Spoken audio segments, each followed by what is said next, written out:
Happy Tuesday to you all. We're here again. I was trying to work out how many of these I've done. A lot. I'm not going to worry about it too much, but I don't know when my first ever Title Tuesday was. It was a long time ago. You could probably look in the archives. You can be asked, but who can be asked to do that? And we're going to whack out some dangerous moves, as my opponent is here. And we're into a Queen's Gambit. And this is the so-called Ragozin variation. I'm now going to move this here.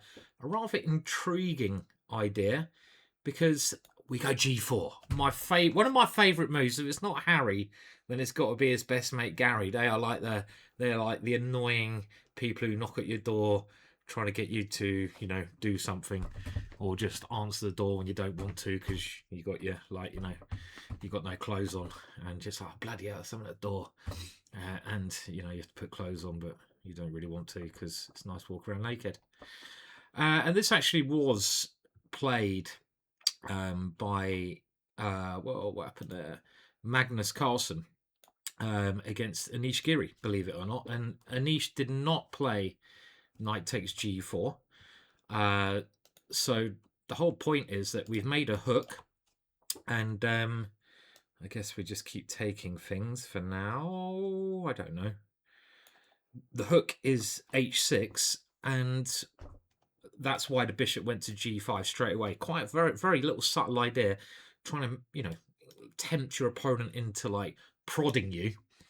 I don't know why I'm doing that, not prodding you like that, but you get the idea.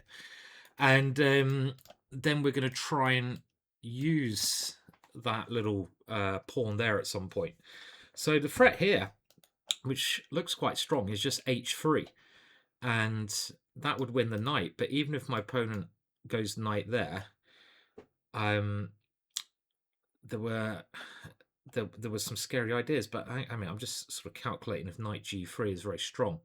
It looks strong because, okay, it blocks the rook, which is annoying. But H3 is a big threat. So I was thinking in the last position, my opponent could play knight C6, H3, take here a couple of times, but then my queen swings over to H6. That bloody hook again. Hooking onto the hook like Jaws from James Bond. I don't know what my favourite James Bond was. I quite like Casino Royale. That was a good one, right? But also, I like a bit of old school. Dr. No, quite like. From Russia with Love, had a bit of chess in there, very nice. And my favourite James Bond, I don't know, I mean, Roger Moore I thought he was quite funny. I liked his funny thing, and Sean Connery a bit more serious. And I actually what was it? That was the one I liked. He only did it once. Her Majesty's Secret Service with my God, who was the Bond in that? He only did it once. He hustled his way into the role, and I thought that was really good, that James Bond, and I thought he was a good James Bond. Anyway, we digress. My opponent is now trying to work out, just adjust the screen, what to do, and this is obviously my simple idea. Okay, so he's moved this pawn with the idea of getting some counterplay, but it shouldn't be enough. Now this is one way to play. We can also, I don't know, this one and take with the king looks, then C5. Castling, he takes here. Am I that worried? I don't. No, let's castle queenside. Takes here, the knight E4. Maybe I'm overcomplicating it because I have just won a free piece. And now maybe I can come in, right? Again, there's no point over complicating, but you've got to try to play the best moves, and I still want to checkmate him. So this move opens the rook up. I mean, if he goes queen here, I probably just have to shuffle my king into the corner, I would have thought.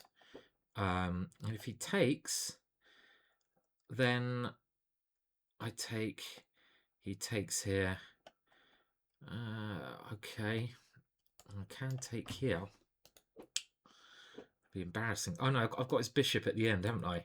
So this should be okay. Rook takes here, knight takes. Even that, queen takes. I was thinking of queen d8.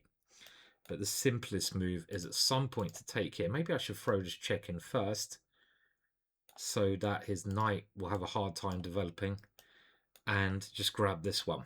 I've also got queen d3. I'm a whole rook up, so looking to exchange off. I mean, it's completely winning now.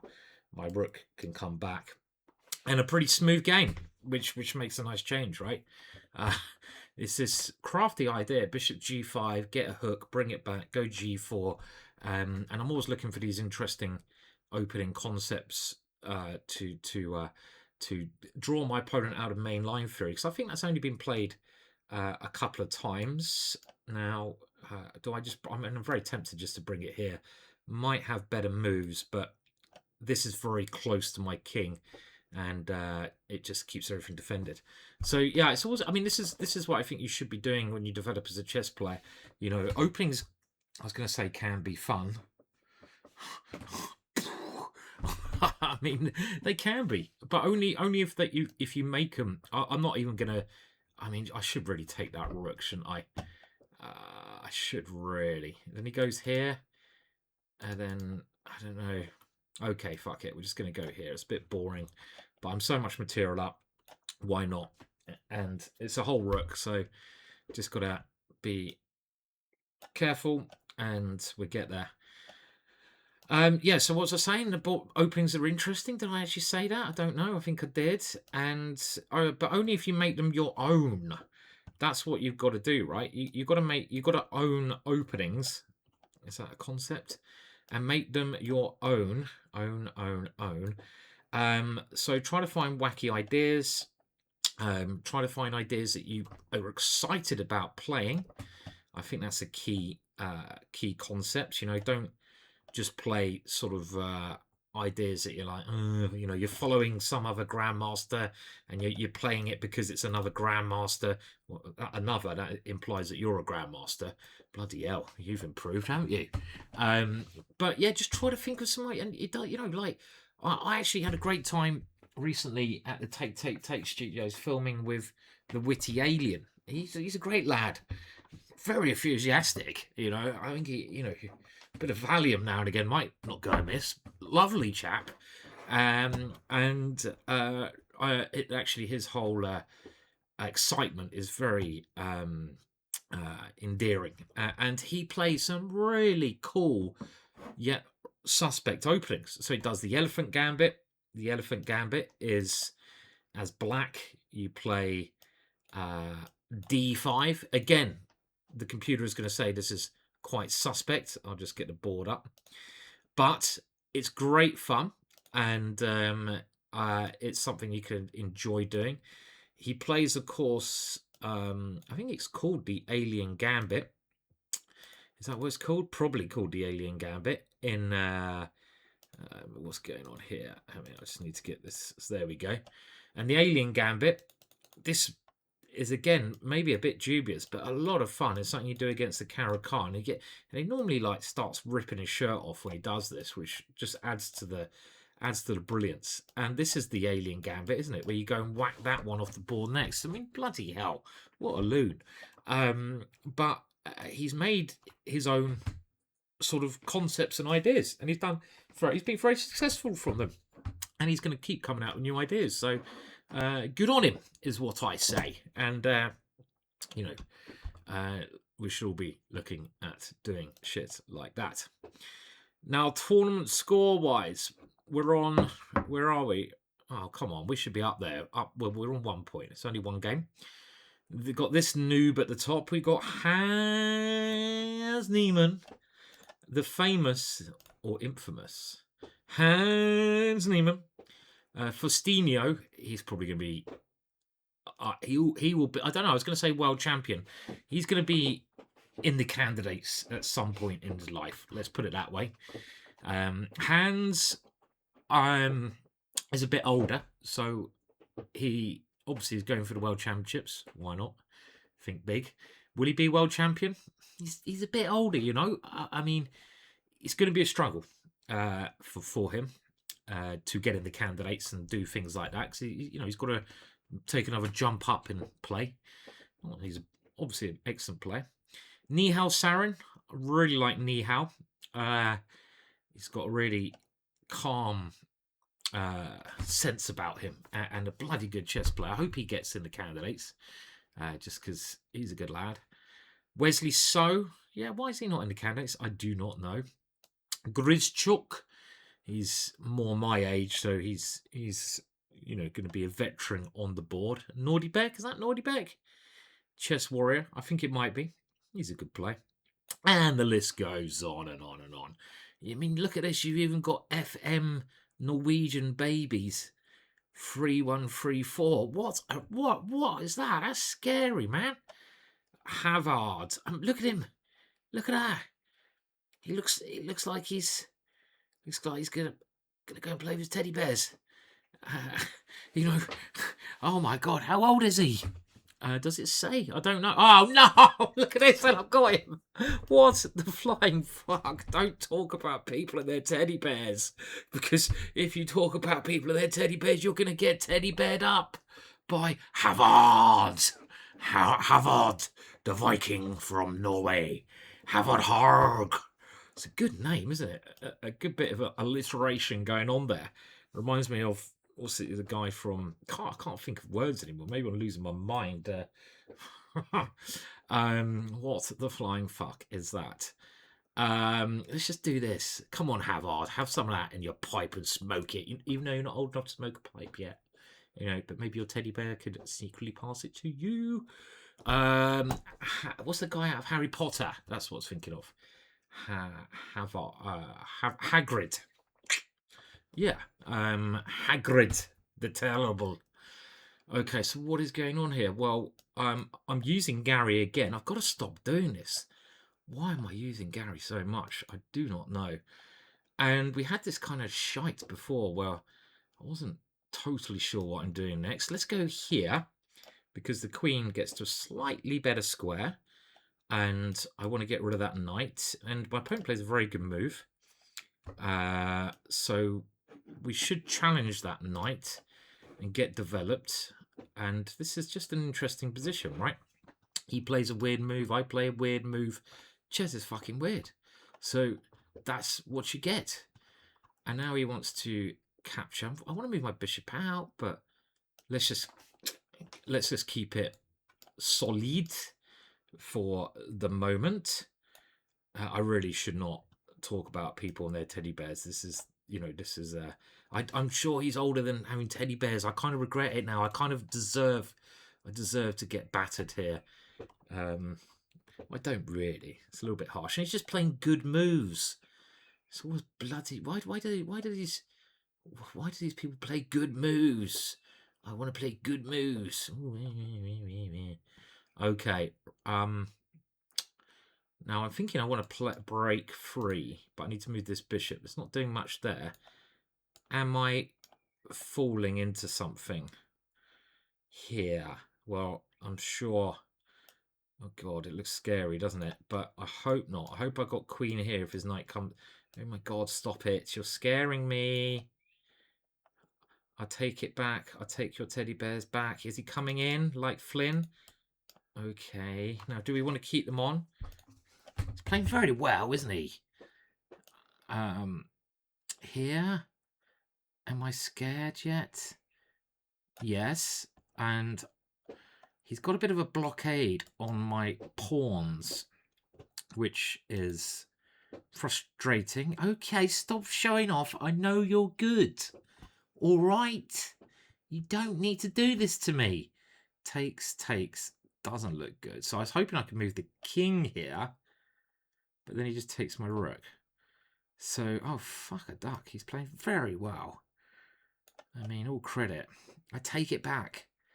Go and play with your bloody teddy bears. Havard the horrible is teaching me a lesson. Just because my king looks a little bit loose. His king's not great. It's not all over.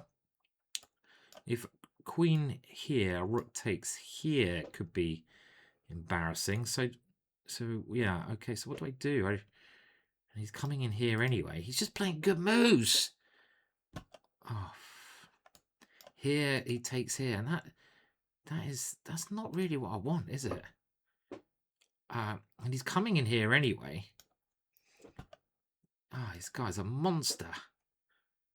What do I do, people? Here, this is really annoying. He takes here. And if I move, okay, I'm gonna have to move it. But my position is, my king is just so unhappy with me. The bishop coming here looks kind of sensible, and I really want to get the queen. If I get the queens off, I'm gonna sack this pawn, just because I did not like my king position, and it seems to me that I should try and get some counterplay in this ending. Even though I'm a pawn down, maybe shortly going to be 2 pawns down, but you know, needs must. My position was not too pleasant. Okay, it's 1 pawn, and he's still playing well. Now he's got to watch out for his back rank a little bit, but this pawn is loose, and at least the way I've played this, I'm active in this ending, right? My rooks are sort of coming in. Now if he takes, I guess I check first. This is what I think he's probably calculating this. Do I check first? And now this is nearly very strong, but nearly is not good enough in this world. I'm very tempted to play it. No.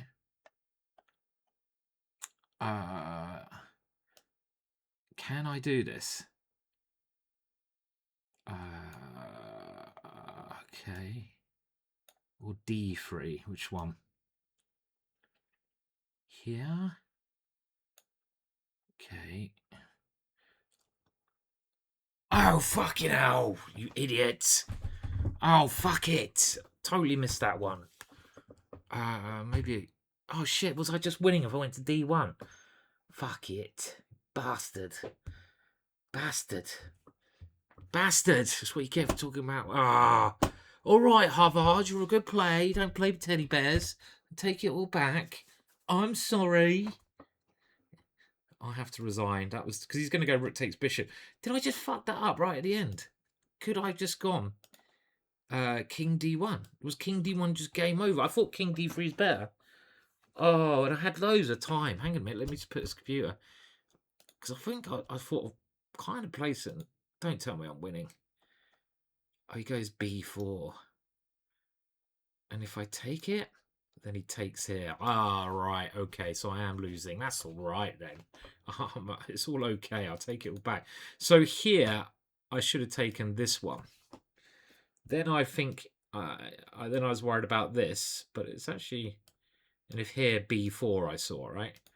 But you can see that because of this pin, I'm doing all right. So I got back in the game, and the opening was very intriguing. But he played it very well, I have to say. He did play it very well. He's an absolute monster, this Havard Haug. A name to remember. FM. I was just going on about how can this be an FM with such a high rating, and he played this really well. Look at this. He's playing all the top moves. B5. Bishop B7. I didn't like this diagonal, so I put the bishop there. Rook C8. And now look at this. Takes. Knight B. I mean, this. Okay, let's have a look. I bet he's got a massively accurate rating here. This guy, I'm just going to call him the Teddy Bear Magnus. You want to be friends? I've got enough of them, thanks. And what is it? Come on, computer, stop being so slow. Computer says slow. 91 and his predicted rating. Well, that's not bad, 2750. But anyway, well played. My opponent played very well there, so I can't be too angry. And maybe I just got to stop playing this ridiculous G4, G5 all the time. I mean, I'm kind of having quite a lot of fun with it, but I'm also having absolutely agonizing, painful games with it as well. And if let's just see what I should maybe do here. So probably this approach of just castling kingside is the way to go, but it feels a bit weird throwing that pawn up the board and going, oh, okay, I'm going to castle over there now. But maybe that's what I need to do, because my king was not impressed with the way I played it. So just in case I get this position again, unlikely. I mean, a6 is not likely. This is not likely. It's not likely. I'm going to play bishop g2.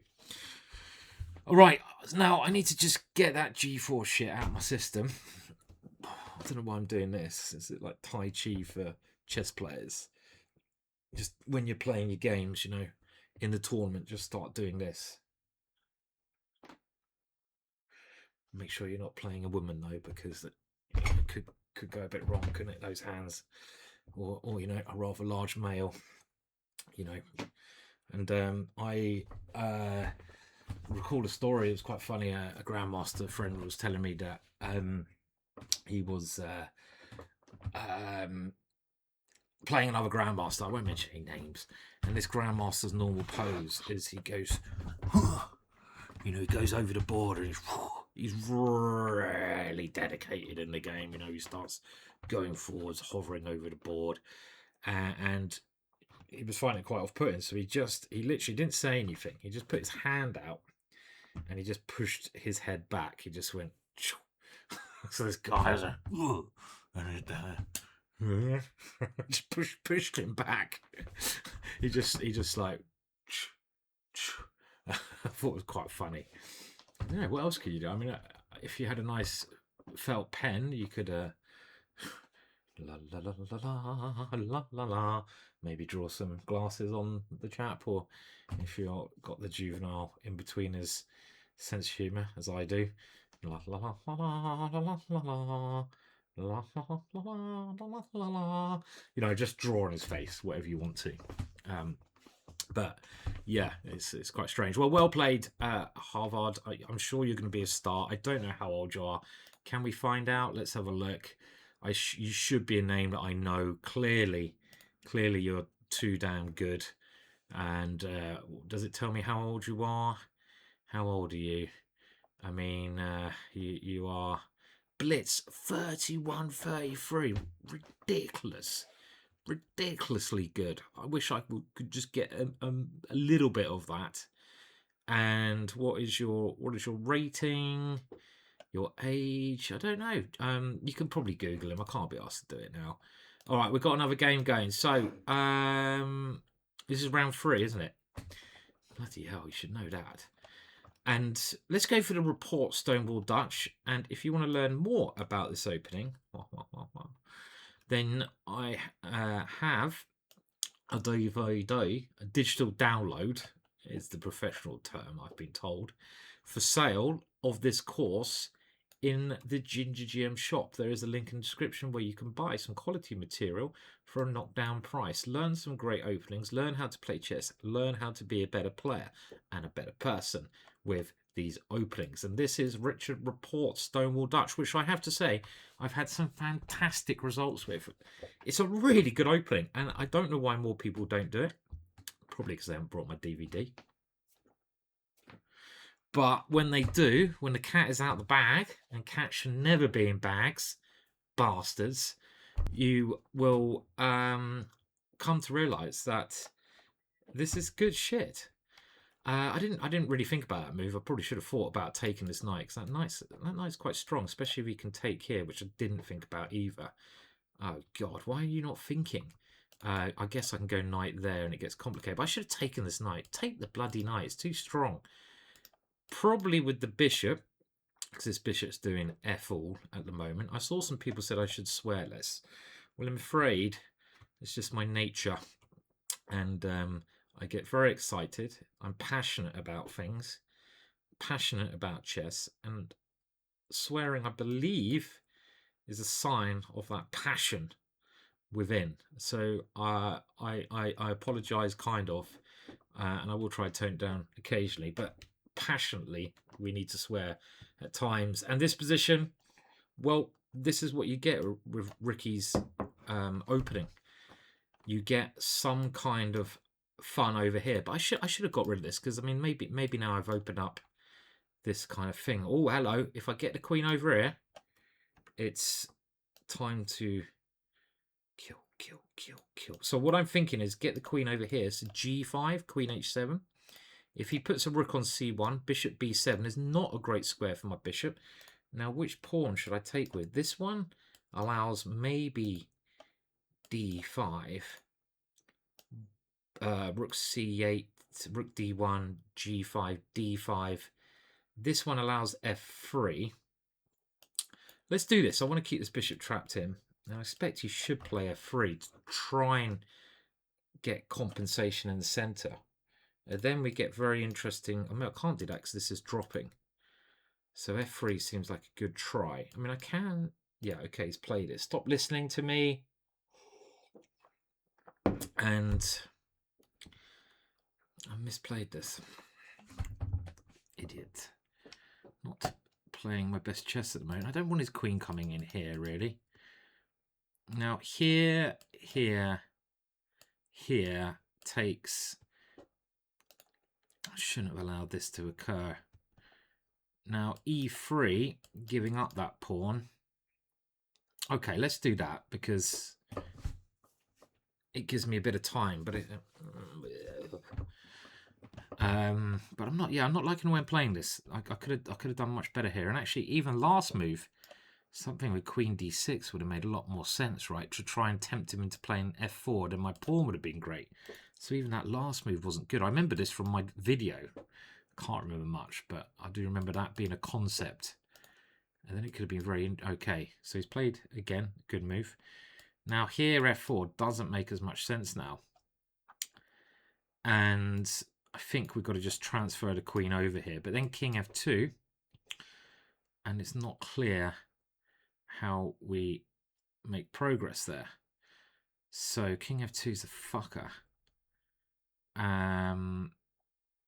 So I think I have to castle queenside and like cross my fingers because this is defending with his pawn structure quite well. And I've got a castle and then I've got to try break things up. Okay, so he's played another good move, I think. Because it opens up some lines and castling is obviously risky. But so is life. Crossing the road has its dangers. Being a ginger. You can get attacked for being a ginger, even. Did you know that? It has happened. Oi, ginger. Anyone who's different seems to get attention. And I'm thinking that I'm going to put my bishop on d6. Okay, so my opponent has allowed me to improve this bishop. Now he's got to play this one now. And I'm going to get my king out of the way, more so that if I move the queen here, that's not check. And this is just unclear. I think this has improved a bit because you know, his king is never safe in this variation, like g5. Very slow move. Is that actually doing anything? I don't know. So I'm going to take time just to improve this because now g5 and queen here is looking much more to the point. Let's go here. So I want g5, and I thought this rook might help me because it feels to me he's going to have to go king here at some point. Now takes, rook takes, king here is something. And if I take and go g, okay, this needs a bit of calculation, unfortunately. Check here, bishop, pawn, king here. And if I take here, my rook's on print. If I take here, he has to go. No, he doesn't have to do that. He played this so quickly. Okay, so I'm gonna play this, but now there are more targets around here. I've got rook to this square. I'm wondering if he should be playing rook takes c7 to start his own attack. Very complex. I mean, something like queen here or here, I just defend that one. And I'm building up over here. It's chaotic. And of course, the idea is to open up that rook I moved and then come into h2. So if I come into h2 straight away, I need a follow-up because he might have rook h1 ideas. Maybe that little sacrifice worked, but I couldn't calculate that far ahead. It's a simple term. And if he takes here, this might be good, you know? I might just get on with it and we're going to have a race. Then he comes in here. Then I check here. I've got at least a draw, but probably more. So takes here, takes, queen takes here is like okay, so he doesn't do that, and he's let me in now. And now that he's let me in with rook takes f5, this should be something at least, right? Now, can't I just take this one? I don't need heroics. And now let's just try to win another one. My queen comes back into the center, and it should be quite safe, but there's also checkmate ideas. Put that in your pipe and smoke it, son. Boom. It always wins. The Rapport Stonewall. Even though I have to admit that one went wonky, which it will do. Openings, even if you know them very well, sometimes go wonky. But the position I got around about here, I mean, it's definitely okay for me. This is the kind of position you get so often in this very exciting Stonewall, rich Rapport Stonewall. I also look at this in my latest chessball course, if you prefer chessball rather than the ginger one. Well, I'm still there, but it's not GingerGM. And I think you should honestly, if you're looking for a new weapon against d4 and these main lines at high level, people play this setup more. I'll be honest. Then it really is worth having a look at the DVD. If you're a tight bastard and you can't be bothered to put your money, get your money out your wallet or whatever, then I have on my YouTube channel somewhere. I'm not going to be bothered to link it. It's somewhere. I should probably be very clever and edit it in like there now, but ain't going to happen. I have a video on how to play Richard Rapport Stonewall Dutch for free. If you really don't want to give some money for the cause, any purchase is most admired. So let's just have a look. So I wanted to put the analysis on. And okay, so it doesn't think it's that bad for white, but practically this computer's shit anyway. It doesn't know what it's talking about. And now it gives h4. Okay, so let's keep going a little bit.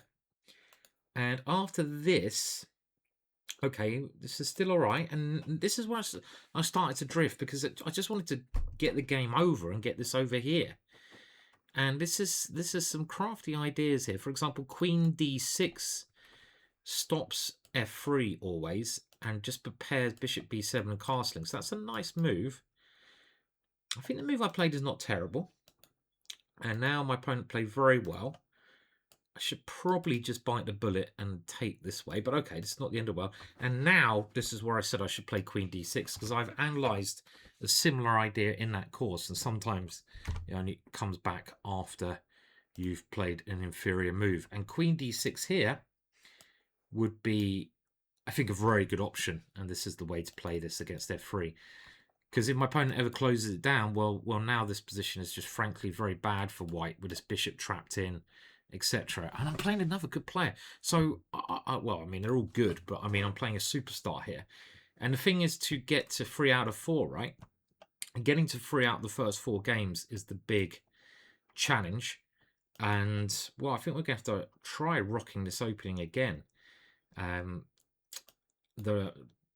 Okay, so he's played this. Now against this one, there's a couple of systems. I think G6 is probably decent. I can't remember what I played here recently, but I also, I had a couple of games. I had a game of this in northern Norway, Alta, where I played the following plan. And we're actually following my game from Alta, where I think white castled. I'm going to throw this one in.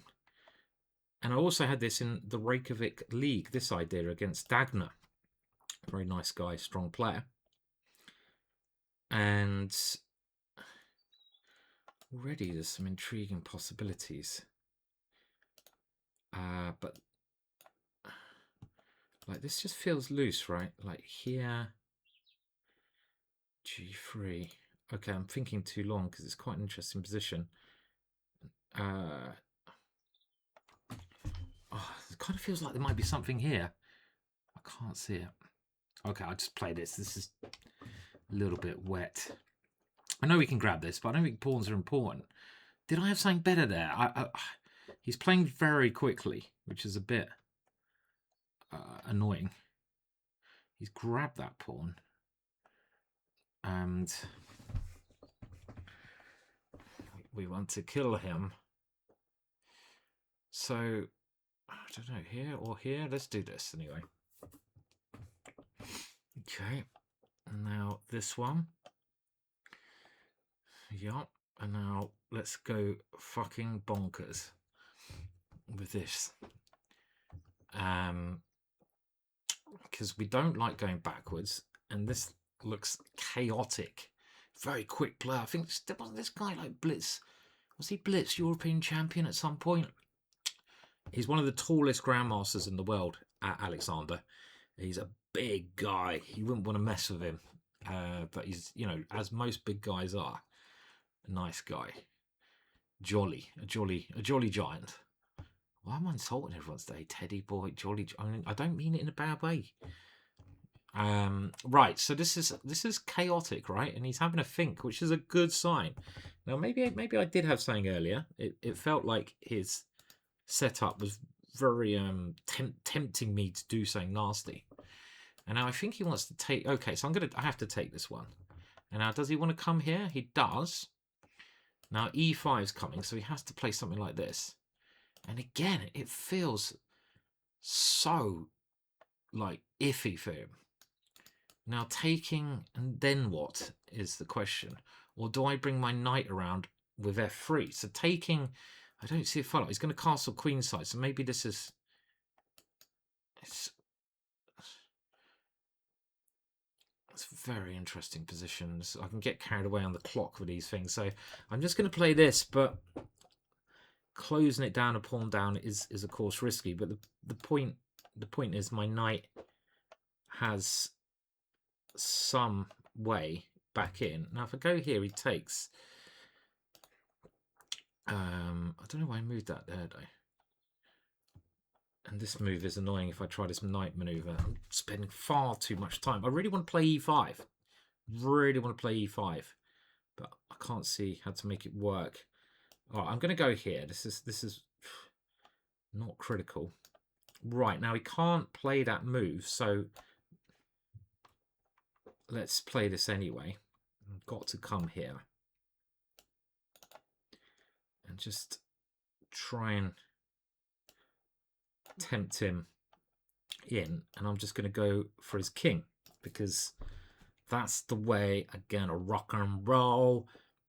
Okay, now can we play it like a fucking genius here? Rook c2. Can we play this knight here? I'm coming up with some weird ass shit. Okay, just don't be so mental.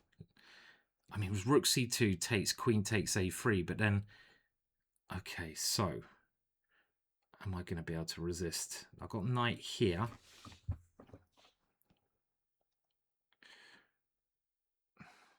There's nowhere to stay. This should be very good for me, this.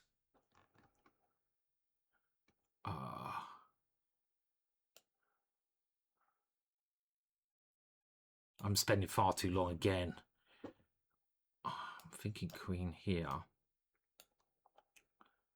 Maybe has to go here. And oh, is it only a draw? No, because I take the rook. I'm winning that one. Oh yeah, he has to go knight here. Now, if he takes, he's got lots of play. So we go in to try and block that part of the board and go for this part of the board. And now rook here. I go for this one with queen here. Now, if he goes here, it's only a check, is it? So my big idea is to take here. So here, I can take. Then he checks and comes here. So he just takes it. And we need to be very violent here, otherwise he's going to escape. So let's. All his pieces over here are out of the game, so we need to get in. Now, bishop here, rook here, and queen a5. It looks like a decent start, maybe. But also just taking here because we want access in. Okay, so he's defending so far. Is this good? trying to at least guarantee myself a draw, but there might be a way I can play this for a win. So the way I played this, I've tried to keep his pieces over there, and now this is massive. So are we winning this somehow? Well, I think this check first. I've got at least a draw here, I'm sure. Takes. What if bishop here, though? It comes in here. No, that's his only way for the queen to come in. Takes. Let's just put a check on the board, right?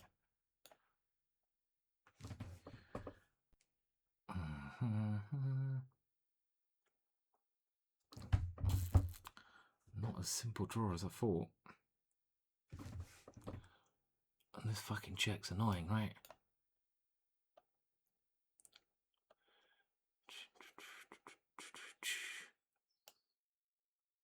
I'm running out of time.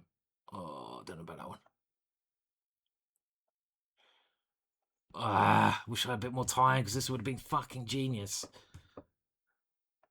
There was some beautiful moves played, but queen here and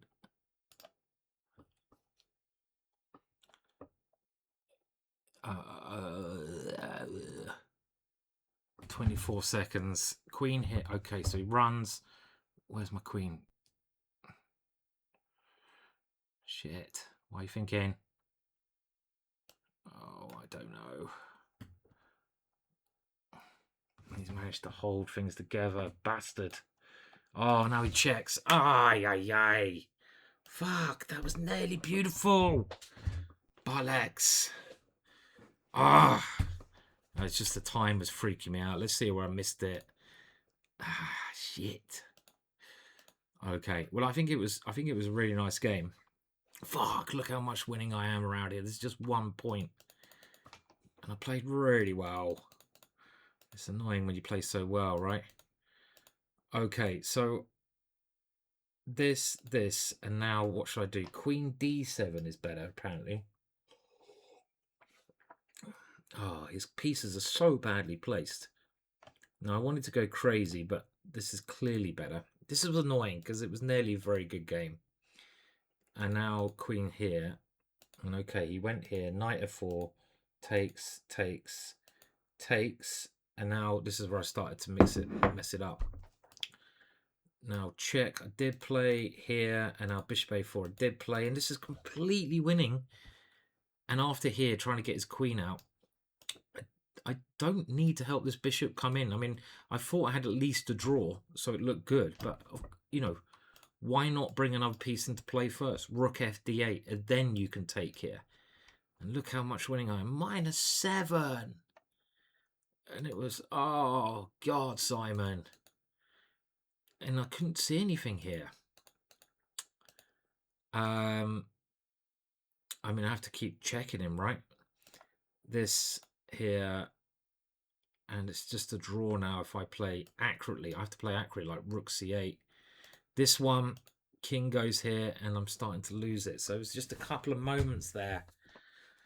It was just a rush of blood to the head. And, you know, I've got to be a bit more...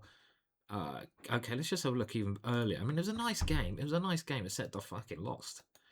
I am swearing now. If you don't like it, turn off and go away, because it's emotional. And what was it? Okay, so here I was looking at some weird ideas with this. But he grabbed this pawn. That seemed very, very greedy. But it's just that one moment later on where I had that rush of blood to the head. And the rush of blood to the head was, of course, I knew I'm winning here. And I don't really have quite enough time for me. This is when I start to freak out when I get to this stage. And if I probably needed 20 seconds to realize that you don't need to take this one. It's not going anywhere. He has no counterplay. His queen, bishop, and rook are dead. I saw that. He has to defend with one measly piece. So just bring your last piece into the attack. You've got 1, 2, 3 pieces attacking. Just bring your last one in. Bring this one in. Simple. And now, surely this is coming.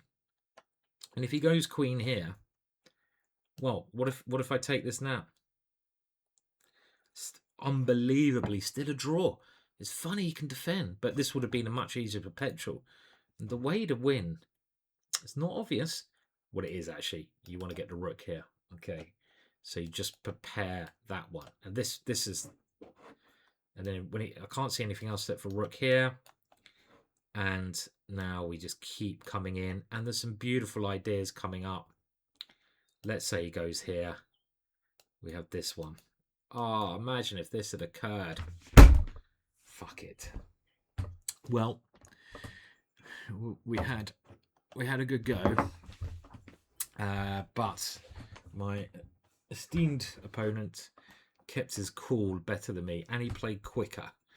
And I should have had him. I should have bloody had him there. Just freaking out. I can't put the ball. It's like in soccer, well, not soccer. You can't call it soccer. Football.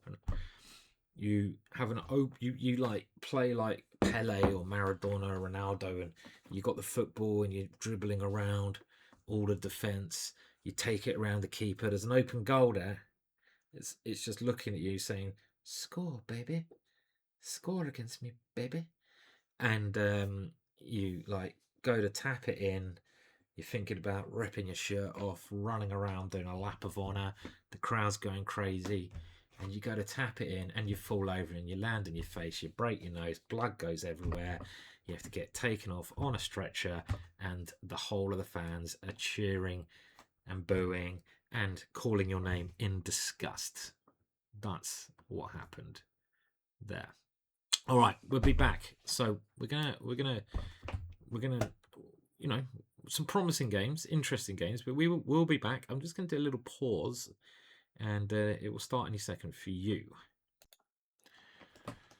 All right. So, like a damn good play at the theatre.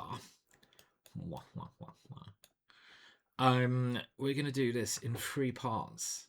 Now, Act 1 was the crazy, rather mental attacking side, up and down and around G4s, G5s, and the rest of that malarkey. In Act 2, rounds 5 to 8, we're going to have the Sea of Tranquility, the calm before the final act of brutal mayhem.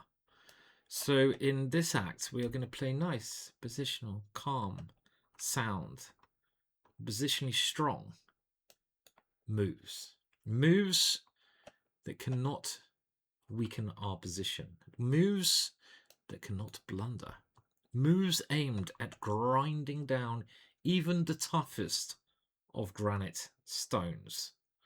So yeah, so the English Open. I know some of you guys were like, "Oh yeah, Si, can you play the English?" Like, yeah, man, let's do it, man.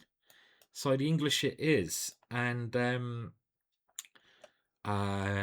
this is called the Botvinnik system, where you can see I've placed my pawns on light squares. I do have a chasse bull course on this, and I'm just wondering if I should take some time out to stop that. But I mean, I guess I'm going to grab it and hold on to the pawn. And the Botvinnik system, you probably guess where it came from, is based around this like light square strategy.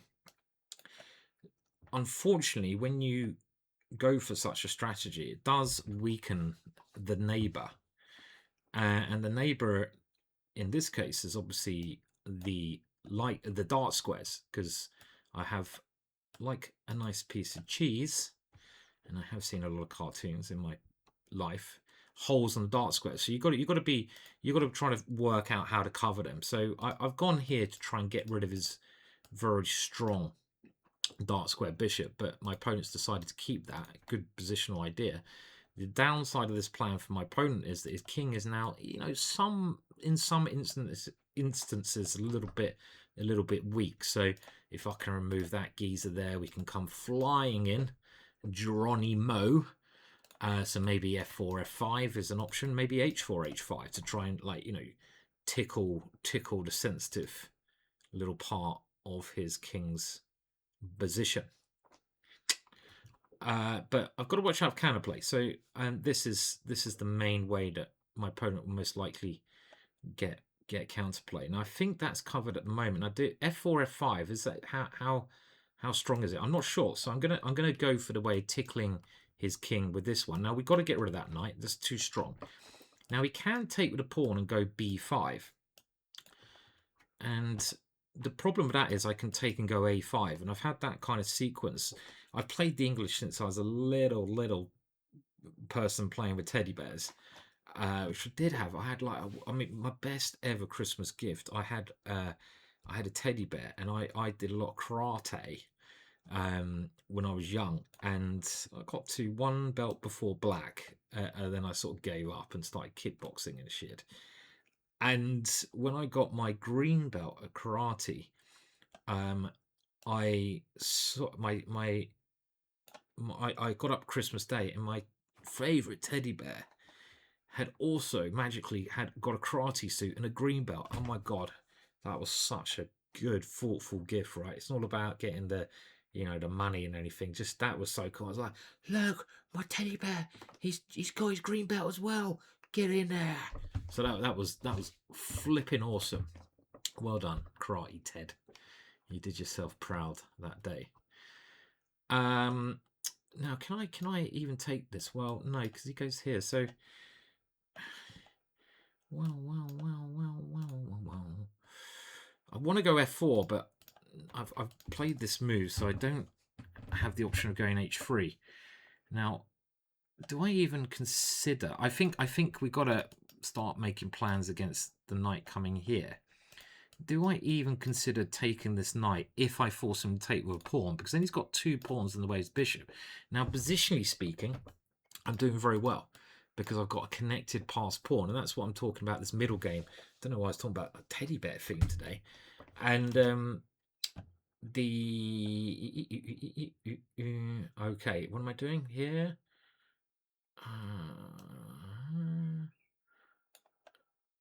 Yeah, maybe, I don't know.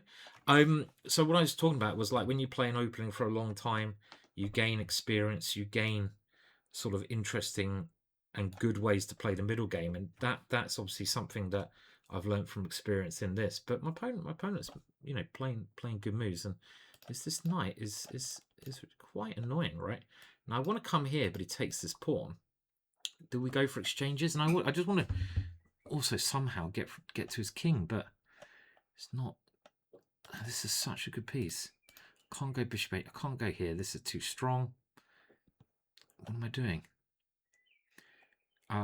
Okay, so we're going to play it slowly and play for exchanges in the hope that the ending is going to offer me the best chance of winning, because of this pawn. If every piece comes off, the a pawn queens, and I win the game, especially as my opponent has double pawns. So we did mention the idea of playing positionally. Now, therefore, we should take the open file and maybe even consider this little magic move, because the queen side is quite possibly where the action is going to be. Now, you couldn't have taken that because there was some nasty plans. And where do we move the queen? Am I being a little bit too exacting here? I mean, maybe I should just be moving quickly. I mean, okay, we've got 2 minutes. Now, my knight is a problem piece. Where do we get the knight? Let's go here. Maybe this one, and knight g1. Start the manoeuvring in such a manner. He could try the same, get his bishop here, and I might have to go f4. So, okay, now f4 is kind of tempting. I'm just trying to improve this knight. Where do you want to go, knight? He wants to go bishop here. Knight, where do you want to go? You want to get here. You can't get there, I'm afraid. Okay, let's just go f4. And now I'll move this one out of the way of any potential capture. Do I want those off or on the board? Do I want this move? It's very hard to say. Okay, knight f2 is the next thing I'm going to try, because that bishop is annoying. Check over here, not scared about. Move to king. And now this was always a main idea in this particular system. He's got to check me now because I'm coming in here otherwise. And then my A pawn might start to have some fun. Now I could take that, but again, let's open up pieces. The bishop is starting to get to life, and this is starting to look very good for me now. This is now something I'm going to grab and just try to queen. Let's just try to get this. Now I think my king is safe enough. Good defensive piece. And we're just going to try to slam it down. We have to watch out for some perpetuals. What's the word I was trying to bloody say? Now, if he has to go queen a8, he's totally tied up. So this is a very passive way to defend. And it shouldn't really work. But I have to be a bit careful with my king as well, yeah? I mean, there's... So, oh no, I didn't want to do that because of this bloody move. I saw that as well. He's going to try to come in with a draw. Or more maybe. Oh, fuck, I'm too slow. Oh, my queen's totally on the wrong square.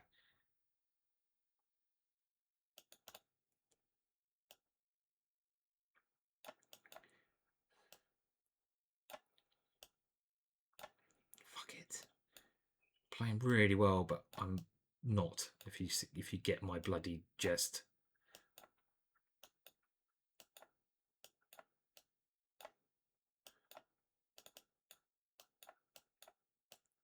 Fucking hell, Williams. Ah! Oh, yay. Yeah, I just let him round the back there. That was disappointing as well. Fuck it. We have to really play better now. And yeah, I should be again. Oh God, open goal here. It was an open goal, and I'm just not. I'm not playing the final move. So we've got to rely doing better. Come this way. Don't give him any counterplay. Go for his king. This is also good. And shit. Okay, we need 3 out of 3. We will try to keep playing positional. 3 out of 3 is a must now. I don't know what other openings people wanted. I mean, I can't blame that on the opening whatsoever. I mean, the Dutch is doing me very well, but my opponent playing Jabal of London, I think this is quite a good move order against it because now we can go into a Dutch. We don't have to worry about e4 because we just take it. And we desperately need to play better now. All these great positions I'm getting and not converting. And I just got myself a bit of a panic at the end there. When his queen came in, I couldn't see a solution. And it was actually suddenly a lot harder than I should ever allowed it. I mean, the golden rule, as I know, is not to give your opponent counterplay. So what I was thinking there, to give my opponent all that counterplay, I do not know. It was just bonkers. Absolutely bonkers. So into a Dutch, we've got a better pawn structure with these double pawns. I quite like these positions of black. We're playing for a positional grind again, and we don't mind him getting rid of his bishop. I've got to watch out for knight jumps because this is a bit loose. I sometimes just defend it, but I don't think we need to worry about any knight jumps at the moment. We want to exchange off light square bishops because it weakens his king. And as in typical Dutch fashion, we also keep an eye open for e5. Now, the move h4 is not a great move for... okay, can he take here? Did I blunder? I would not be surprised at all. Man, really blundering today. But I think this is not... This is... okay, I've got 2 knights. And I'm hoping c6 is working somehow, but otherwise I take this pawn. Otherwise also knight g6. This is, I think, is actually okay for me. Bishop here, we move the king. If he moves his queen c6, he can take there. So that's annoying. So do I have to grab this? Don't really see the point of grabbing that one. Okay, we'll check. Just move the king. Now c6 is a threat. Okay, so he's playing aggressively. And if I come here, so we'll come back for now, threaten this, and if here, we can take it. c6 still free, holding. Then I get rid of the light square bishop, and he takes, so we can go into an ending. We are playing the second act super solid. I think we need to get rid of this one while we have a chance. He swaps the queens, I just take it, so he doesn't want to do that. And we're going super solid, super positional. We have some weaknesses to nibble away on, which we will indeed try to nibble. That one, not a threat. I take it. He can play it. I take and he takes here. Might be a good idea for him to throw this in, actually. But he can't do it anymore. Does he want this move? Possibly. Okay, we'll go c6 to keep my rook fluid. And I think he should definitely play this. He's got to activate his rook as much as he can. And again, have I slightly misplayed it by letting his rook in? So if we take there, or do we just move the knight? I'm going to play it a bit safer and take with a knight here, even though he does give him that pawn. These pawn things are not... He's done a very good job. That e4 was a good move because he's opened up lots of lines for his pieces. And he might even be able to get away with such a move. But now we have to... Okay, now he defends that in that way. If here... Yeah, this is annoying. Right, okay. We'll keep going. And hopefully manage to stop this one. But I've misplayed it. Bad Tile Tuesday so far. Time to start fighting hard here. It's funny, isn't it, when you're playing good blitz and then all of a sudden you play like this. This knight not doing anything, so what else can I do? I've got to try to get it back around somewhere. And his bishop is doing this fantastic job defending. Now he wants bishop here, clearly. I think we might have to allow that one. And if he does go bishop here, I just move my rook. Now this... Do I want to keep on this? I think so. So here seems sensible. And what am I doing? What am I doing? Here I keep the rooks on. Well, I take on f2. Can I get my knight somewhere better? Here.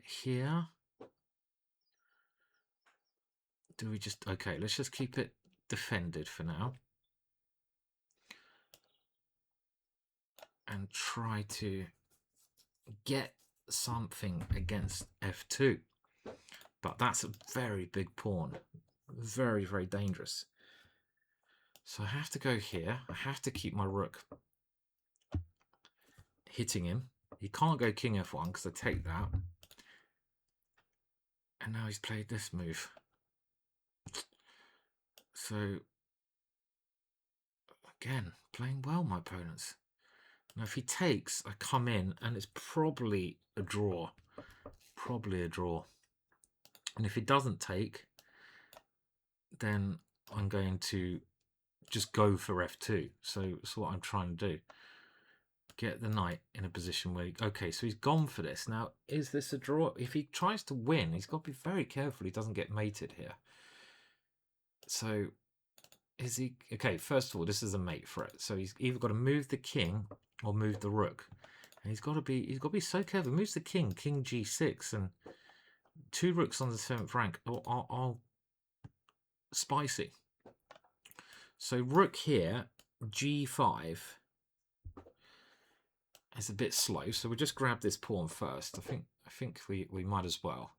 And this is another thing just to keep eyes on. Because if I go here, he's got rook here, check.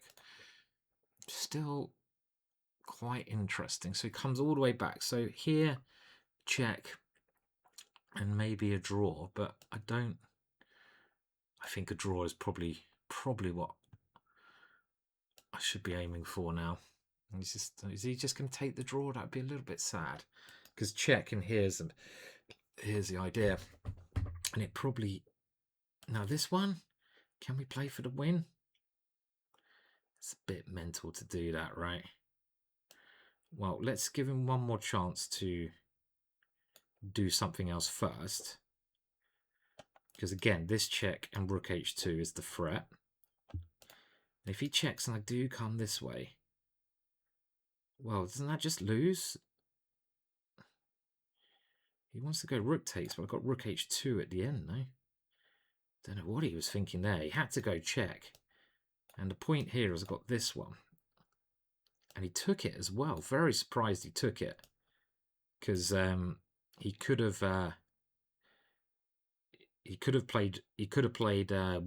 kept his rook on the board, because the more pieces that get exchanged in these positions, the much harder it becomes. Now he's still going for this one. Then I've got rook here, and hopefully my king can come round. But is there an easier way to do this? No, I don't think so. And I don't want to lose the last pawn, because in theory, if I lose that last pawn, which I'm fucking going to, aren't I? Shite. It's going to be a draw. But okay, I mean, we're going to flag him. I've got no shame. And he's still got to draw this. So keep on the light squares. And this is actually quite a well-known draw, I have to say.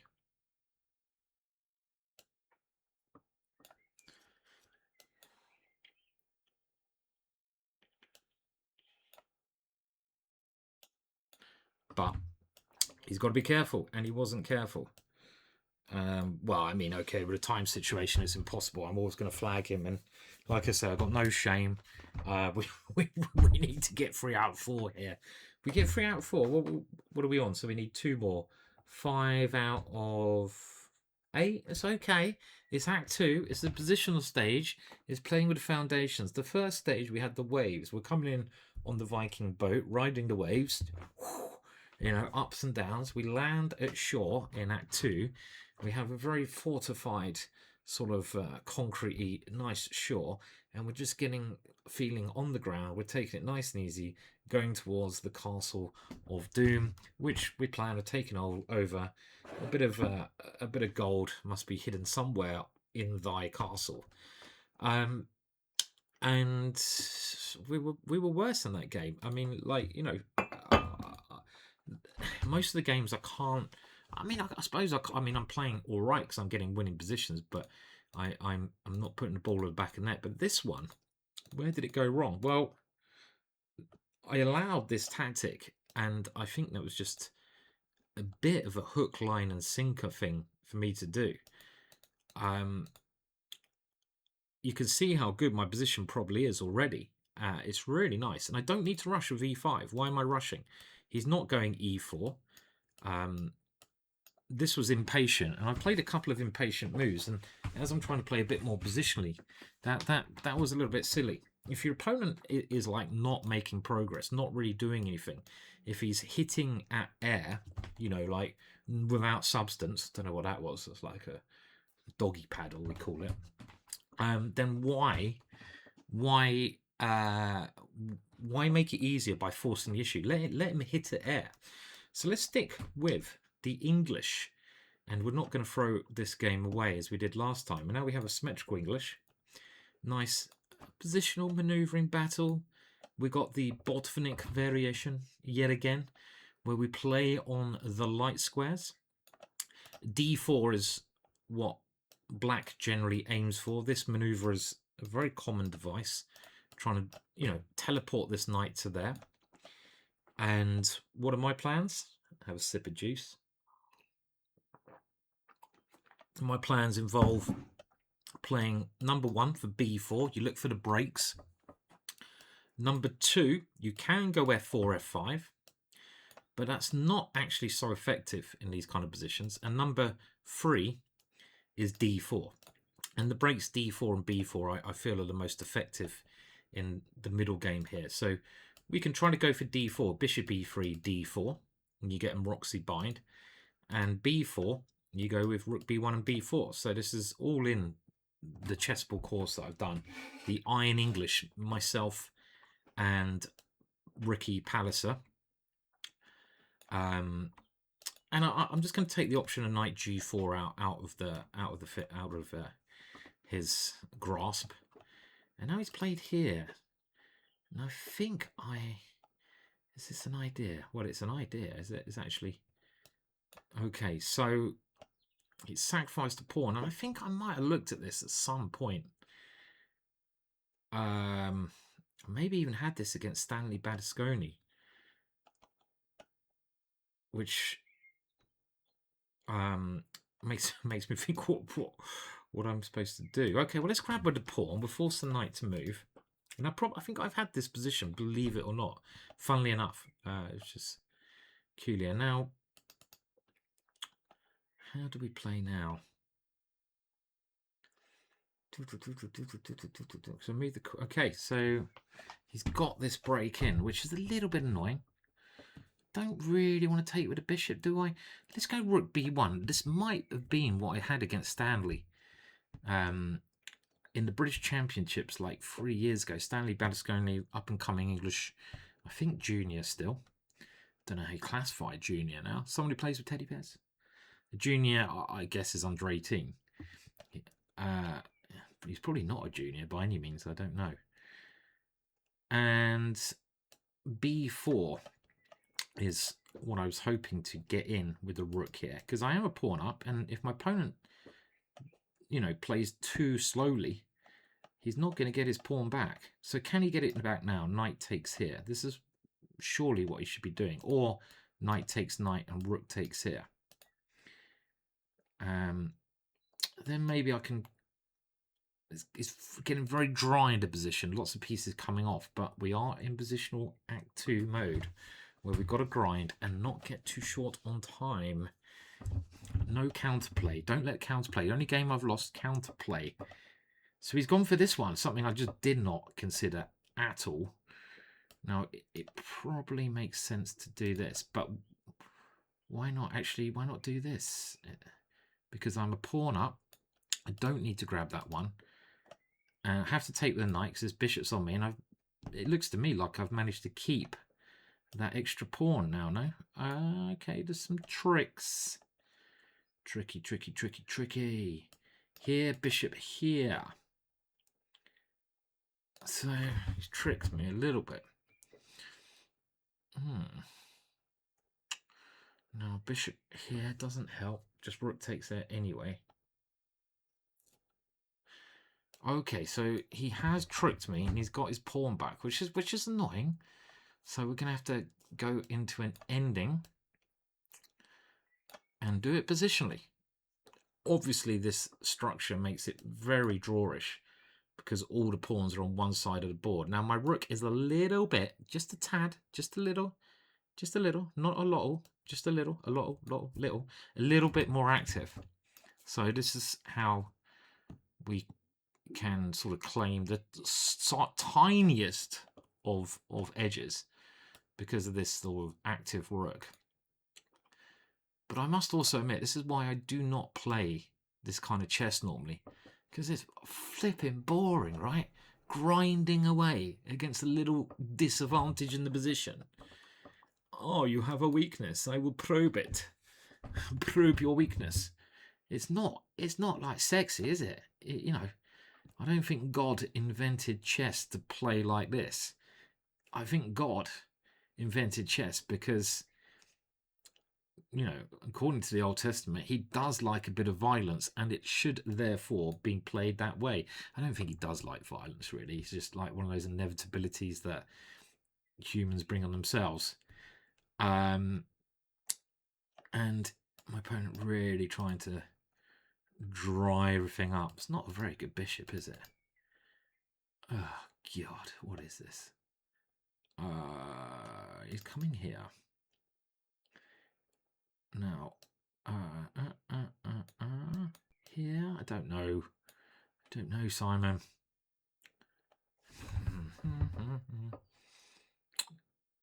Right, I think I should stop. I should stop this somehow.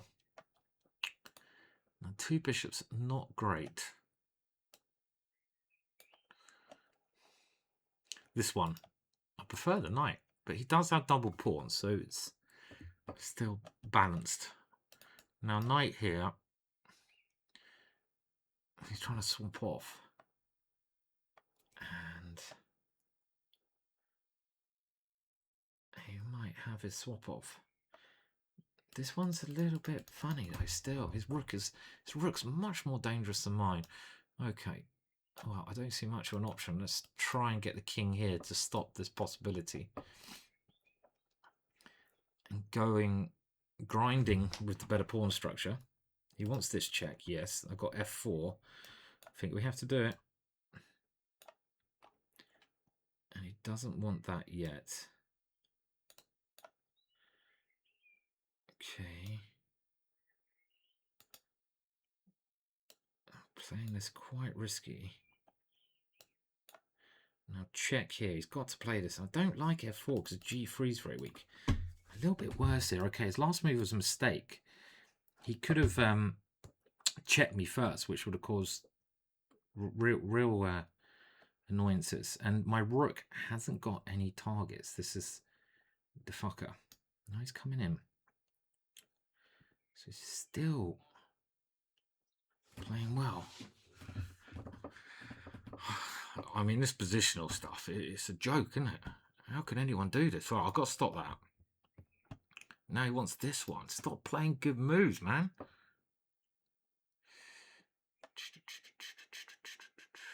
Do I... No, you're going to lose if you do that. I have to go rook f1, which maybe it's just in zugzwang. But I can now improve at least that one. Then go king e2. Can I ever get out of this bind? Can I ever move the rook? I don't see how we do it. I don't see how I ever get my rook out of dodge. So lots of things getting swapped off. Most likely a draw and more things getting swapped off. Check. Okay. Here he comes in.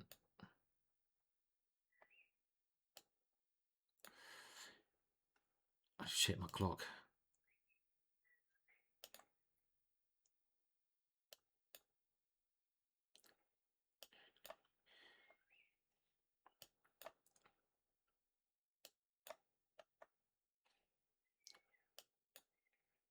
Right, I'm being quiet because we know how slow I can be.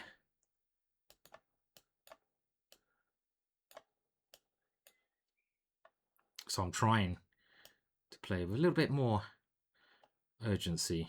We've won a pawn. Woohoo!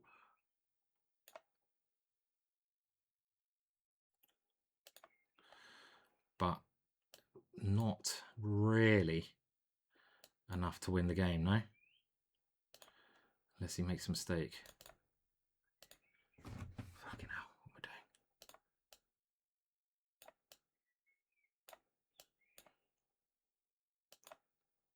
I could have done something much scarier. Oh, they're coming off now. They're not. He's trying to flag me, the bastard.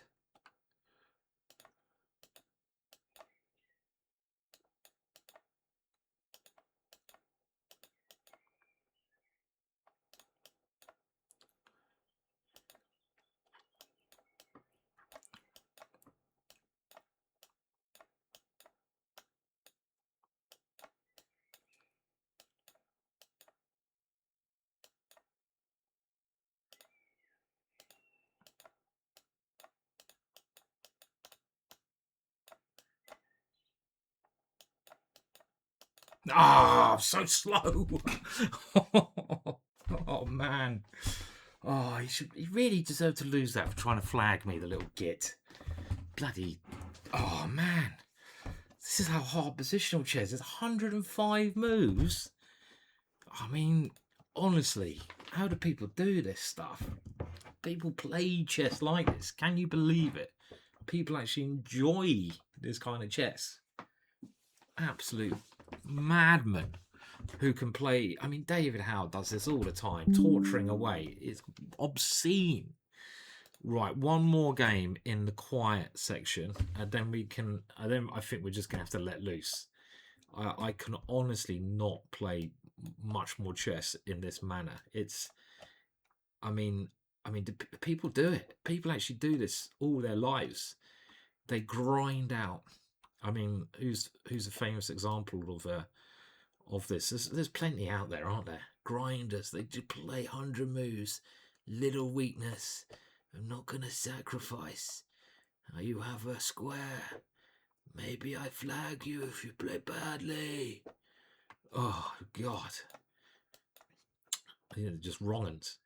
Now we have the old faithful variation of the Dutch, classical Dutch, and I used to play this line a lot. Now the computer is not a fan, but it's quite interesting. As in, I really do love this little guy. He's just your mental troop who's got out of control. He was on the mead last night. He was singing and dancing with all the local farmer girls. He got carried away, and he's still drunk on the battlefield, and he just rushed straight towards the enemy's king without a care in the world. He really is the fearless one, they call him. So this is why I like this opening. This variation, I kind of like it because it's just quite a weird position. I mean, it is weird. It's definitely a weird position. Okay, now am I worried about that? I don't think so. Now, where does this knight want to go? It would be nice to get into d5, maybe. If he uses this pawn. That's a nice square. And the other idea would be to try and improve the minor pieces. I mean, this is what you should be doing. Before you really look at checkmating your opponent or going for the attack, you've got to do a little maneuvering stage first. Okay, so now this knight has another square. He's closed it down. I don't think that was a very good move by him. Because number one, I have quite a lot of potential. That bishop coming around, this knight coming in. Now, do we go here? Let's do this. This is quite funky, just so I still have that idea before he plays a3. And next up, we've got to use the bishop, and then maybe the knight. On the other hand, if he ever goes here, I take my little brave Viking berserker, Geezer. He was on the what are those red mushrooms called? Amorites? The ones that look beautiful. They're red. They have spots on them. I may even had them in my university days. Who knows? Amoritos. Apparently, all the druids used to take them.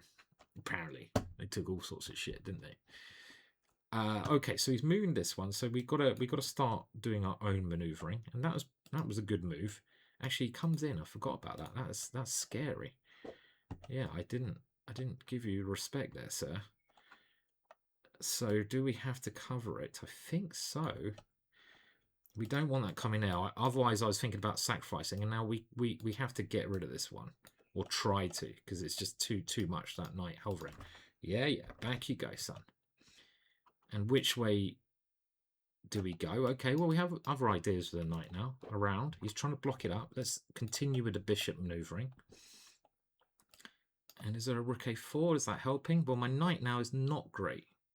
It is not great. I have to admit. So actually, I'm going to now think about maneuvering him back. I don't want to... Okay, I think we have to use this a3 idea and try to hit him from all angles. He's played this well.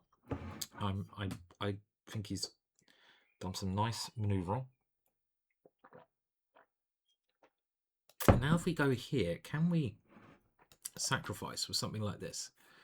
Well, we have to. But he can take first and go bishop b3. And it's just my knight. Moving the knight here was showing that I'm not on great form today because it's a terrible square.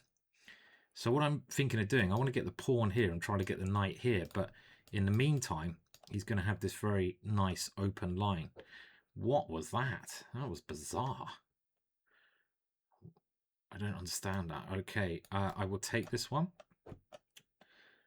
And very weird square for the bishop, right? Whoa. I mean, on my list of possible moves that my opponent could play, that was down there, man.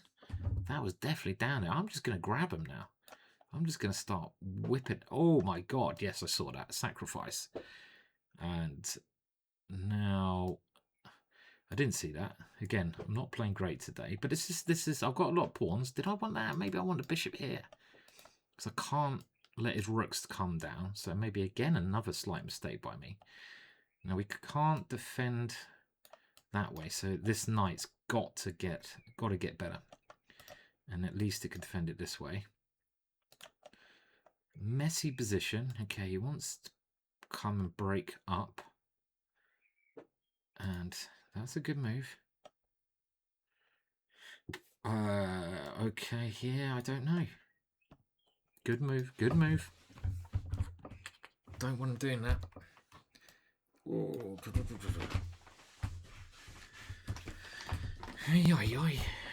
Tough game today, chess. I mean, it's going to... All this positional maneuvering. What is this knight doing?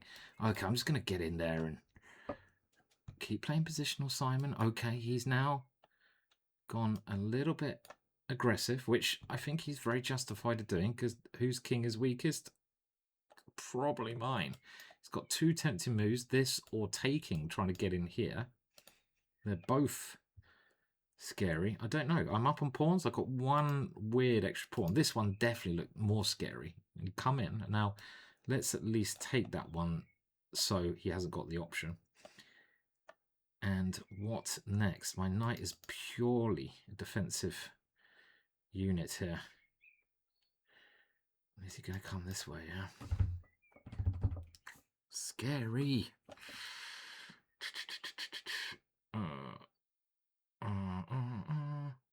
Right, I'm going to try and get a counter-attack, but it's not going to work, is it? Here. Can he get in anywhere? Trying this idea. Okay, stop that with a good plan. Oh, fucking hell, this is horrible. And he's got queen here as well. Ugh. We're grovelling. We are grovelling here. If I move the knight next move, I'd love to get the queens off. Takes my queen, I take his queen. That would be good, because this little guy in the ending is going to be fantastic. So he is doing the right thing, and he's trying to find a way to punish me for my slow play. So if I go here, here, okay, we have to go for this, right? It's risky. Okay, we got the queens off. Now my king, is it safe on g6? I'm hoping it's safe on this square. This positional chess is more scary than tactical chess. At least in tactical chess, you're like, woohoo! You know, you get a chance to do things. In this positional chess, you have to like suffer positionally. Well, I do. In the most horrendous way. Now, am I getting mated? I don't know. Okay, we've got a queen. That is good. I like queens. And oh, so stressful. Such a stressful game, chess. And we got the second act out the way. Act 2. The I don't know what we call it. Act 2. The cementing positional smooth earth game. We had the at the start we had the water game. Then we just had the earth game, bringing it down, bringing the positional maneuvering in, which was terrifying. I don't like the earth game. We're not doing that again. And in the last act, what have we got? Well, we're getting to the castle. It's already You know, it's just there for the taking, and we're gonna throw our like flames into it. The dragons are coming. We're setting it alight. It's the fire stage. The last 3 games, none of this stuff is suddenly going to be fire on the board. It's going to be mayhem. No more weak square end game. That this fire. Wah, wah, wah, wah, wah, fire. Wah, wah, wah. Okay, so that's what we're going for, and we're on 4.5. So 7.5 was like a good score in this, especially as I haven't been on top form today. So we need 3 out of 3 in the fire stage, and again, you've got to place your bets. Is it possible to get 3 out of 3? I reckon it will be, because we're not doing that again. It's just too scary, this maneuvering stuff. Too scary. Right, so we're back with the fire stage, and let's see what we can do. Right, French defense. We're going to play the wing gambit, one of my little specialities. I hate d4 here. This move, I don't know. Let's keep offering the pawn. And the point is, if black grabs this pawn, you get this threesome of strong central pawns there in the middle. So that's the general idea. Now he could try d4 here. That looks quite interesting before I play it, but he hasn't. So I'll take the opportunity to put my pawn here. And again, it's an interesting little structure we have. The fire will come, and it always starts with a move such as this, Harry 4. Just getting ready for when he castles to unleash hell on his position. As a general rule, I think it was Max Ulvin. Is that how you say it? Uwe? The Dutch world champion, who basically said when you have a pawn on e5 as white, you should base your play on a kingside attack. And that is what we are trying to do here. Now, there's only one way, and it's certainly not backwards. So let's go g4 and to the races. Now, if he goes knight here, I might be able to take on f6. If he takes with a piece, g5. So if knight here, so he's gone this, and well, this is a very typical sacrifice actually, and well, I guess I have to take it. And he's getting quite good compensation. You've probably seen me do this. I'm supposed to be the one attacking. What? Just calm down. Why is he doing this to me? Now, can we re-establish that? No. And I don't know where the knight is best placed. And it should be, I think, pretty decent compensation with him with this. So he's gone here. That strikes me as a little bit greedy. Yeah, I see you're attacking that. But it gives me a chance to develop my bishop, and I like having open h-files. Harry always sacrifices himself. Harry doesn't give a damn, okay? Harry likes giving his life away because his mate Rookio opens up for the party. Still very interesting position. 3 pawns to black. Black's got this centre, but he doesn't have the firepower behind it. Saying that, I'm not sure how we continue the position. So he's just playing with his pawns. He's just playing with this one. But can't I now take this and teach him a lesson for grabbing that one, and now take his rook? I think he had to play d4 there. Okay, I'm gonna be greedy. If he checks, I have 2 moves, bishop f1, or I might be able to run with a king, but then rook here, check. My king comes over here, my bishop's defend these 2 squares, so he can't come in with the queen. Looks all right. Let's run. Run around the hills. Runny. And I hope I've calculated this all right. So this is why having a bishop here is very handy. And having a knight here is pretty useful as well, because this one can come into the game, and that rook is defended. Now I could have also just played bishop takes bishop there, couldn't I? But it was so tempting to do this that I whoa, and I don't take that one. I should have gone bishop takes bishop. if I take that, he would have suddenly, totally turned the tables on me. But, okay, he is completely losing there, so we're relying. So a little bit of fire. It was 22 moves, and we kept things under control. But I like the way he played. I have to admit, the way he played was really nice. And I approve. So let's see. F6, a nice move, a typical French defense move. You want to fight for the center, and you've got to play in aggressive fashion. So that's a really good move. And I don't know how you pronounce that in Russian. I didn't do my Russian GCSE or whatever. Didn't do any Russian. Didn't do any GCSEs. Well, I did a little bit. Did all right in GCSE, but it went wrong after that. And G4 was tempting, but not a good move. So I had to instead just try to play a bit more positional. Take that knight, hold D5 square, boring, boring, boring. G4 forces him to take here, which he played. And suddenly he's got this big attack. Now, maybe I should have played G5. That's a very interesting option, trying to get the queen in. But I don't see more than a draw after G6, and we're clearly not going for a draw, where I have to sacrifice and everything's come off there. And this is where greed, if you're sacrificing, why suddenly go greedy? It's just not the way to play. If you sacrifice, you've got to just play with your assets. And your assets are not, oh, I need to win a pawn back. Oh.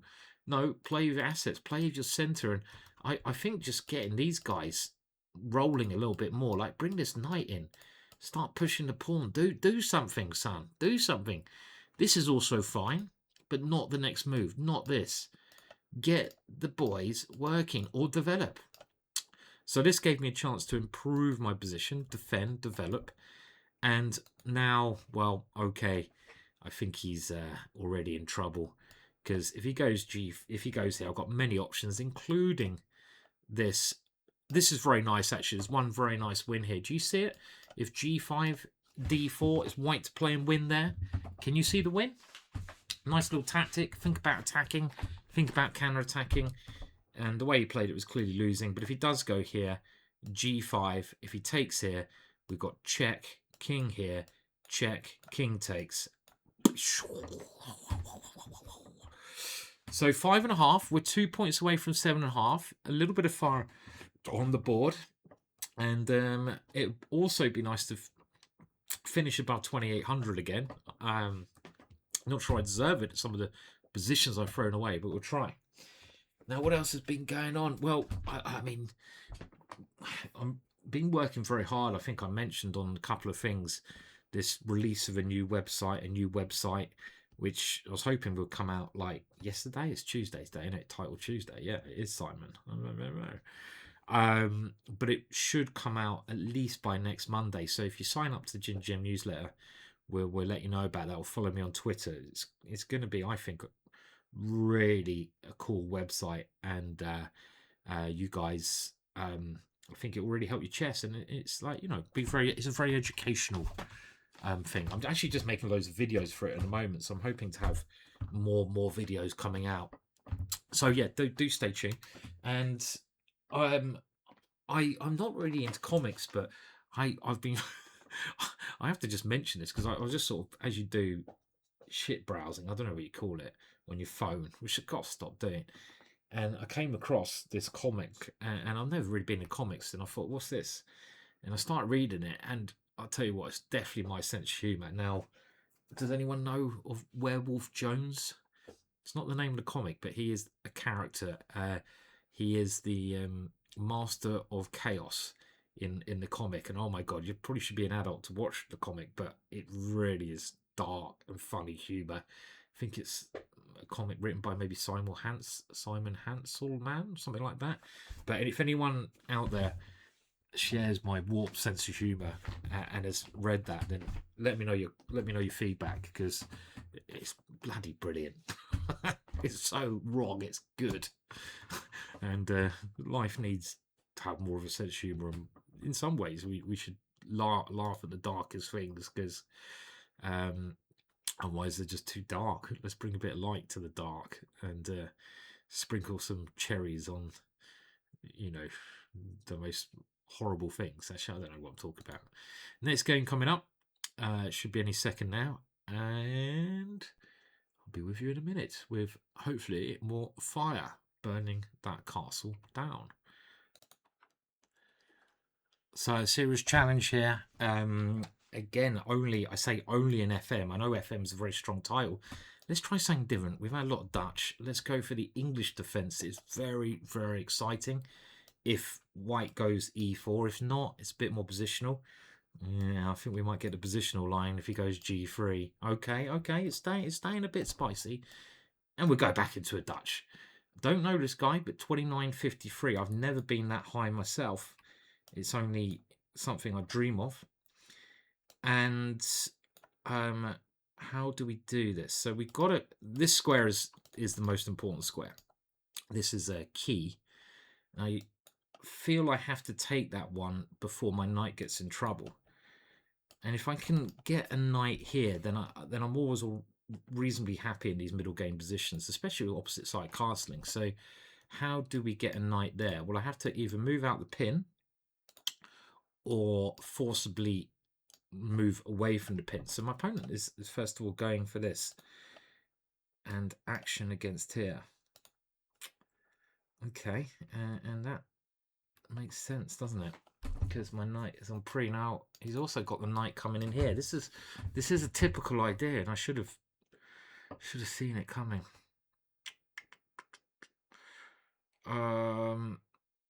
So let's try to get rid of this bishop, but he's got two options. He can even grab here if he wants to.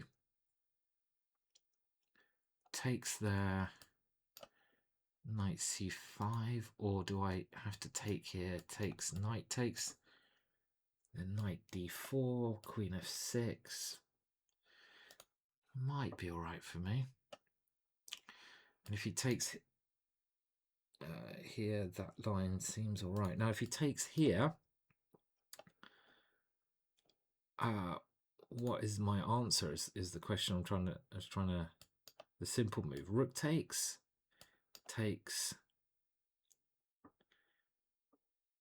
Well, he avoids all of it. It just comes back. Now this is really opening my king up if I play this.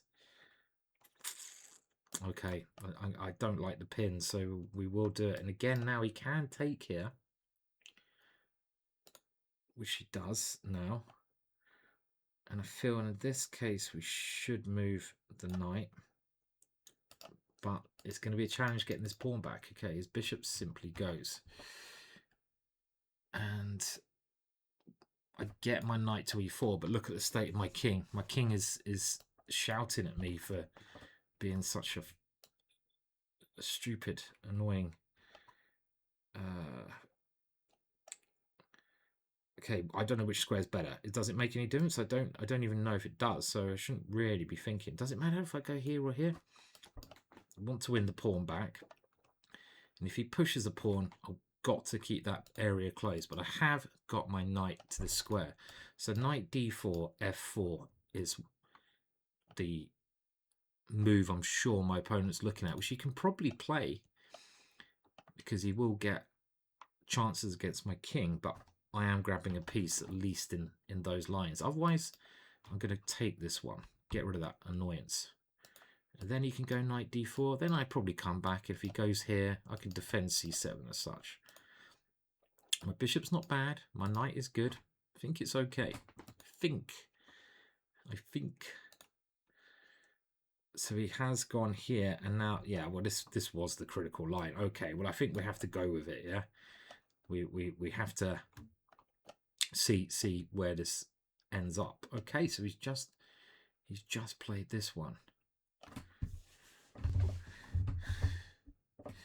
Crazy. Wow. Down. Was that really necessary? Put my knight back. That was a good move. Obviously underestimated f3. And I have to take here and look at my king still. So I think in this position I'll be happy to exchange and get the queens off. Queen f5 if it's doable. So something like knight takes knight, queen takes Don't know if it's doable. Got to try, yeah? Got to take that knight. Again, too strong. And I've got to try and exchange queens. Can he come here? Well, he can, but at least it's check. And I've got rook f7. I'm a bit of... yeah, I mean, it makes more sense to keep the queens on. So his rook wants to come here. His queen wants to come here. And we need to... I mean, it's not so much fire today as in, Simon, you're fired. I'm getting it really at me today, aren't I? And he wants queen here and he wants here. Yeah. This one, queen here. Okay, I have to stop that. Queens come off. I'm happy. If he comes to h4, I come over here.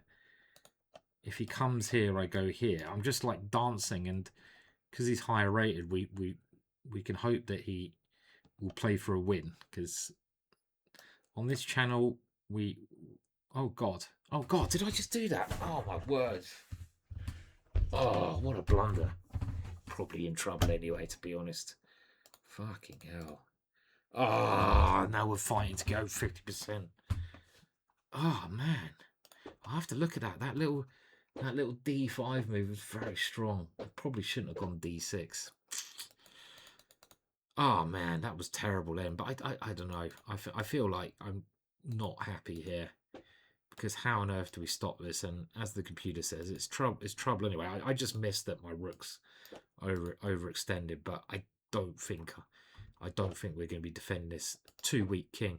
And it all went wrong with this d5 move. This was a very nice idea. I shouldn't have allowed this. And playing through these opening moves again, this d6 is just wrong in this position. I'm trying to get too much.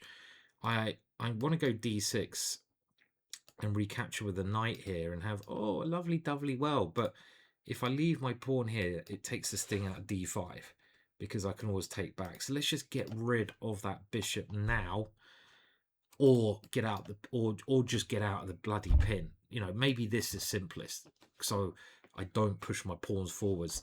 And next move, just get the knight there, and this would be fine. You know, I can even take the knight, plonk the knight in there. Don't worry about this guy for now.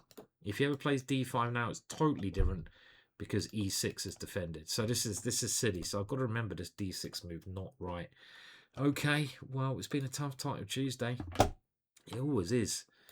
I'm still waiting to shine in one of these. Will I ever shine again in one of these? I don't know. What do you reckon? I mean, I've got 8.5 before, but that seems like another dimension.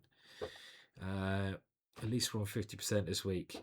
One more to go, and let's at least make it entertaining. And I've got to have one brutal attack this week, because there hasn't been enough of that so far. So last game, stay tuned, and remember, you know, do like and subscribe if you want. Not sure I'll bother, but you know, hey, if you feel sorry for me, don't do that. Don't like and subscribe out of sorriness. Do it because you enjoy it. 1-1. Okay, final game, and we go back to d4. I should have just stuck to this, shouldn't I? It's much more fun when he gets going. But I'm gonna play from my killer d4 course. Again, I think it's still in sale in the GingerGM shop, but it is. I haven't taken it off. I filmed it about 20 years ago, and I look like a baby with a teddy bear. I keep bringing up a teddy bear thing now. It's funny. No beard, fresh face, no belly. And I'd be interested to see how theories develops. Oh, that's disappointing. So my opponent hasn't gone for the pawn sacrifice line that happened in the game Hikaru Nakamura versus Sindarov. You might remember that one from the candidates just recently. And instead, my opponent plays, I suppose, a more solid setup. So I'm just keeping pieces on the board for now. Probably a little bit better for white, but it's not that exciting again, this position. Maybe c5 is, well, c5 is most certainly the move my opponent should be trying to play. So let's go at least the opposite way and try to add a little bit of spice. Oh yeah, we like it. That's okay. I'm going to go g4. You're not sacrificing the pawn first. You're not. I want to get there first. Don't even think about it. And nice move from my opponent, trying to open up lines on the queen side. So that shows good understanding. And I don't really see another square except for over here for my knight. If the knight comes there, I probably have to go into c5. And if my opponent takes there, well, at least I get an open g-file. Pawn's not so critical when there's opposite side castling. Okay, so now I will go here. I am defending that one. And my opponent comes back. Now, do we go in and then takes knight here? Which is a bit annoying. Or do we take it first? I don't know. I really want to go g5, but after takes, I can't see a good option. Pawn takes knight here. And queen c2, knight takes here. Is that anything? Okay, well, let's do it. I mean, I might as well keep going, right? But knight takes knight, pawn takes knight here is the other thing. I'm hoping there's something. So pawn takes pawn, knight here, rook g1, knight takes here, takes, and then knight g5 with the maddest of draws. So I've got to try it. This is it might just not work. And I've also got other moves there, but this move is, oh no, my opponent's got queen takes g5. Bummer. So I really want to play this and take here, but I've just realized that if I try knight g5 in that position as this one, so it doesn't work well or at all. Okay, so all right, we'll go here and pretend that I know what I'm doing. I didn't really want to move my queen off this diagonal because that's the way to get in. And now Sneha has got to decide whether she wants to checkmate me or grab a pawn. And if she goes check, I go here. She goes check, I go here. She can grab that one, but then I've got some fun and games. So I'll just show you the line I was thinking about here. The line I was thinking about is rook g1, knight takes here, rook takes g7, king here, knight g5, with the idea of going check, check, check, check, check, check, check. we should just, I mean, sometimes a draw I think's okay if it's a very pretty draw, but we rarely get pretty draws. I mean, a bit of an oxymoron. Okay, so she's going for this line, and I'm not swapping queens. Queen b2 is obviously an option.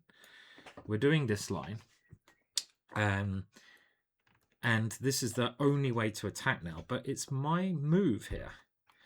Now, queen here is playable. Let's go for this move. There could be other ideas, but this at least threatens checkmate.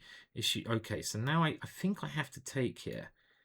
And if pawn here, queen here, pawn here, queen h6, it looks like I get there first. So the idea is obviously to get the queen to h6 and sneak in to g7. And it's a bit scary. She did this to try and sacrifice to get her pieces in the game. And she's, oh no, the queen can't come back there, right? Did she see there was a pawn in the way? Maybe she missed this one. So I think I just come in and she can't, she has no queen move. And it was this whole idea of getting a little bit greedy with knight c3, which went, you know, really, well, didn't work out. And there's not a good way to stop this. I mean, she can sacrifice the queen, but so what? I mean, I'm just going to come back and queen f8, not playable. And I think the position was actually lost there anyway. So she resigns and move 23. If we just have a look, after queen d2, there's no good way to stop this. And one nice line, I'm just thinking that's also a very nice draw. There's a very nice draw where I take on f7 and come back and forwards with a draw. If she, but I don't need to do that. I mean, if she goes here with the idea of stopping queen here with rook here, I'm just wondering if this is a draw. I don't know why I'm trying to draw this game. I mean, if you're wondering how to win, then knight g5 doesn't win. because, whoa, she comes in there. But of course, this position should be winning with bishop d3. But is this a draw? Let's have a look. Check. And if here, check, here, check. And if she goes here, check, here. 4. So that's a bizarre line there. So I can't do that. So what should I do? Well, I need to cover this square. So I think bringing the bishop out and going knight g5 is the way to do it. So bishop d3, stopping any counterplay, and knight g5, queen h7 next move, or knight g5, knight takes here next move. In actual fact, knight takes here is also very strong because I don't block the queen and there's no good defense. The knight takes there. So, okay, it's winning. All right, so we finished on plus score. Somehow I threw away some, you know, it's all about energy. I feel like homing into the right energy, and sort of when you get a roll going and you start like beating these good players, it's you get that energy and you kind of, you know, you can feel it. You can feel like, you know, the goddess of chess is running through your veins and you're like ready. You're ready to go to war. But then when you have a couple of knocks, it's like, you're a bit battle scarred and you need to like sort of step back and rejuvenate a little bit. Hopefully by next Tuesday, I'll be able to talk a little bit about the new venture I'm doing, this new website, which I think is going to be really, really cool. But subscribe to GingerGM newsletter if you want to know more about it. Thank you for watching. As always, it's obviously nonsense what I do and random, and you know, I don't know why anyone bothers listening to it because I talk so much shit. And I'm not really like this in normal life. I don't think. I'm actually quite a quiet chap. Not really when I'm drunk, but you get it. I'm not like this. But anyway, thank you. And it would be lovely to get to 100,000 subscribers. I'm not thinking much higher than that. 100,000, fantastic. So do like and do subscribe, and we can get a little bit nearer to that number. Cheers. Bye for now.